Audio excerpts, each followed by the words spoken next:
Chemistry विषयाबद्दल बोलायचं झालं तर 12वीचे विद्यार्थी प्रिपरेशन करताना डायरेक्टली ऑर्गॅनिक, फिजिकल, इनऑर्गॅनिक याची प्रिपरेशन स्टार्ट करतात.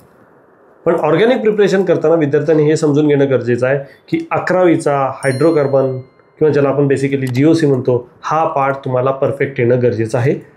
ते कन्सेप्ट जर तुमचे क्लिअर नसतील तर ते पहिल्यांदा कव्हर करून घ्या. भलेही वेळ जाईल, पण लक्षात ठेवा मित्रांनो, तुम्हाला ऑर्गॅनिक केमिस्ट्रीमध्ये 12वीच्या करिक्युलममध्ये अडचण येणार नाही जर तुम्ही 11वीचा करिक्युलम व्यवस्थित परफेक्ट केला तर. त्यानंतर तुम्ही काय करायचं आहे, आम्ही आमच्या ॲपमध्ये नेम रिॲक्शनची लिस्ट दिलेली आहे विथ सोल्युशन. जसं मॅथमॅटिक्सचा आम्ही व्हिडिओ केला होता थेरमसाठी, तसा ह्या केमिस्ट्री बाबतीत सांगतोय की प्रत्येक नेम रिॲक्शन डेली एक करणं म्हणजे 10 ते 15 मिनिटं, म्हणजे 10 मिनिटं आपल्या थेरमसाठी आणि 10 मिनिटं ऑर्गॅनिक केमिस्ट्रीच्या नेम रिॲक्शनसाठी. इतका वेळ रिझर्व ठेवा आणि झालेल्या चॅप्टरच्या नेम रिॲक्शन परफेक्ट करायला सुरुवात करा.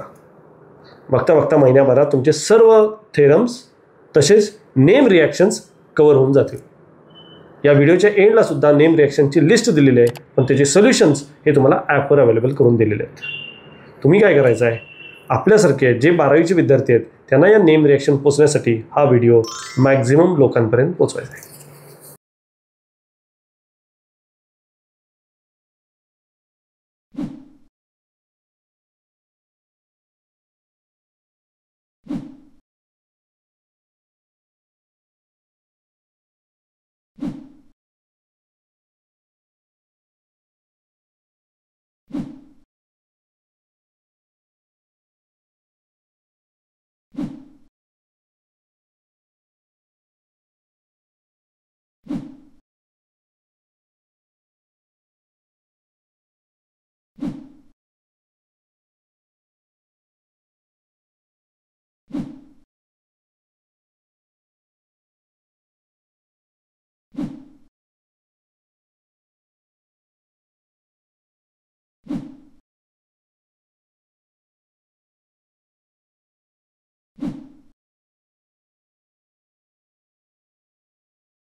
Stan academy app JEE, NEET, MST CETच्या प्रिपरेशनसाठी आजच डाउनलोड करा.